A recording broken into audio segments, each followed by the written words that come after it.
the 49ers have been sparring with a couple of their key players, the reigning runner-up in the NFL, and they ended one of those long sagas signing Brandonaiyuk to a big extension.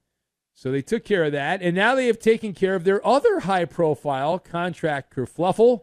You didn't hear about it. With not a lot of fanfare, perhaps you missed it. The left tackle, Trent Williams. He's back. Trent Williams has returned to the 49ers, ending his training camp holdout. Williams is now signed through 2026, but he did not have any guaranteed money. He'd been signed already, had a couple years remaining, but no guaranteed money, and so now he complained about that and said, that's not fair.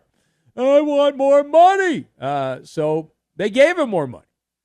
And he said that security was the key. He said security, it's a volatile league. That was the quote that he gave. He's talking about security. He also claimed that the random shooting of his teammate, Ricky Pearsall, right through the chest, but he survived and he's going to be okay. Ricky Pearsall, that shooting helped motivate Trent Williams to end the standoff. So those were the two talking points that I came across as I was perusing this story. And I thought that was interesting. So let us discuss. The question, the mammoth left tackle, Trent Williams, says that he eyed security and that rookie teammate Ricky Pearsall getting shot randomly on the streets of San Francisco, main reason he wanted to return sooner to the 49ers. Do you believe him? Do you believe him? So I've got the Queen, granulated sugar, and sparkling jewelry. And we will combine all of these things together, and we are going to sail off to the wild blue yonder is what we're going to do. So number one. Number one. Yeah, it's a nice story. Do I believe the story? No. We are going to go with stories that are nonsense for 1,000, Alex. 0 for 2. My Spidey-like sense is telling me that Trent Williams did not sign because of security, and he certainly didn't sign because of his teammate getting shot over the weekend. That is a sandwich. It is a bunch of baloney. Bunch of baloney. Trent Williams, and I'm make sure I'm very clear, Trent Williams has earned $168 million just on the field.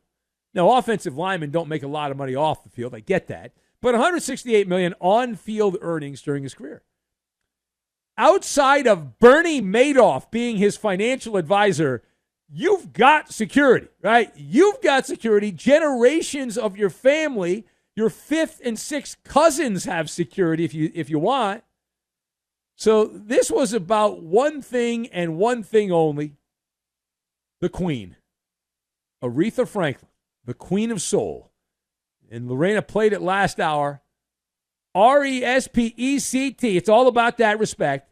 All I'm asking for, a little respect. Guaranteed money.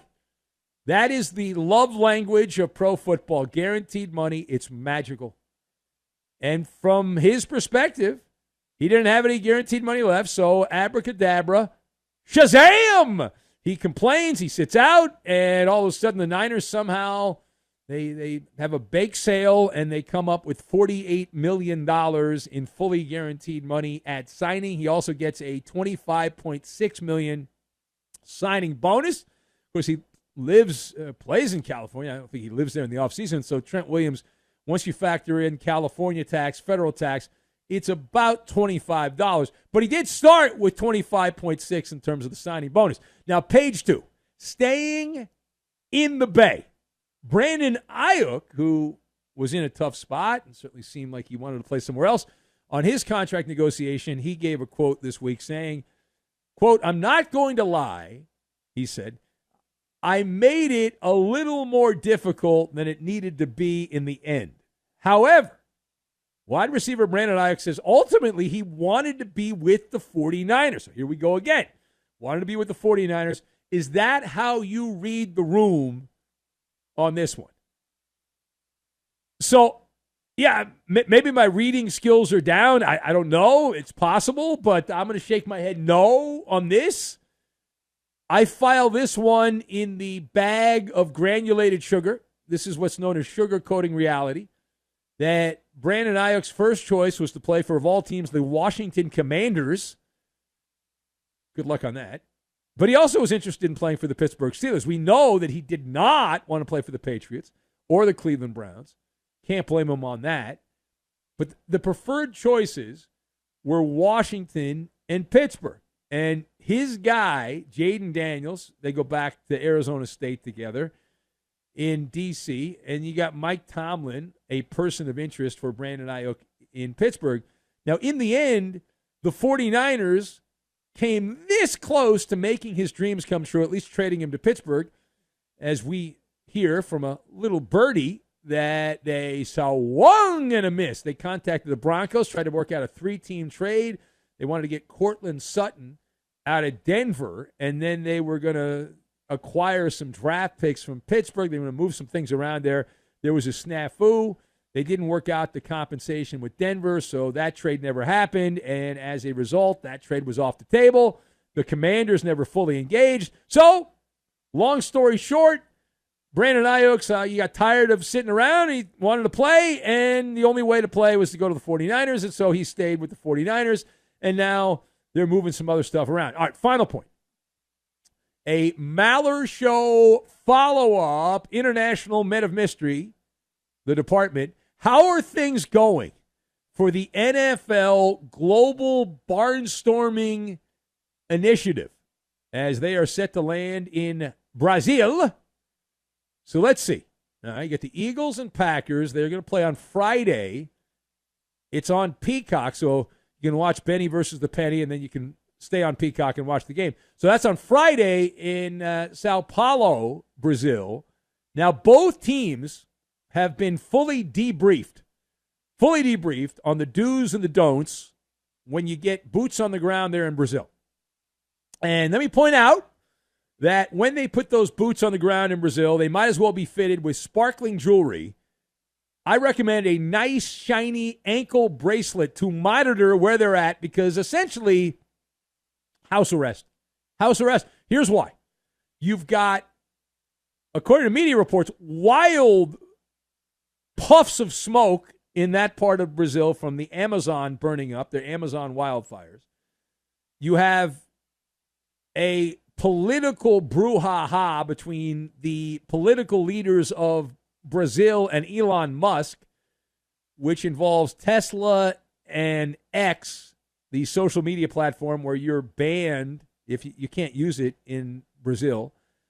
The players have been strongly advised, if not ordered, in hushed tones, to not leave their hotel rooms in Brazil. In fact, I'm told the Eagles are so paranoid, they're landing at the airport there in that part of Brazil, and they're going to a hotel right next to the airport because that's deemed a safe zone.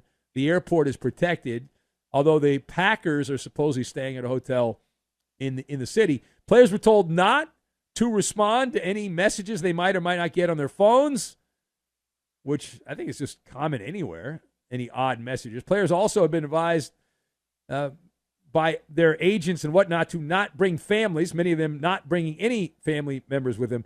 And as an added bonus, even if the NFL is able to make this game happen without a hitch, the national holiday for Brazil, the equivalent, we are told, of the 4th of July, is on Saturday, September 7th, the day after the game. And I fell down a spider hole online, and one doom and gloom media outfit was reporting major upheaval, likely rioting in Brazil, in that part of Brazil on Saturday. So, in other words, you go, you play the game, and you just run to the airport, right? Run to the airport and get the F out of Dodge and get back to the States right after the game. Don't even shower. You don't even need to shower. Just get back on the plane with body odor. The whole plane smells like BO, and just get the heck out of there.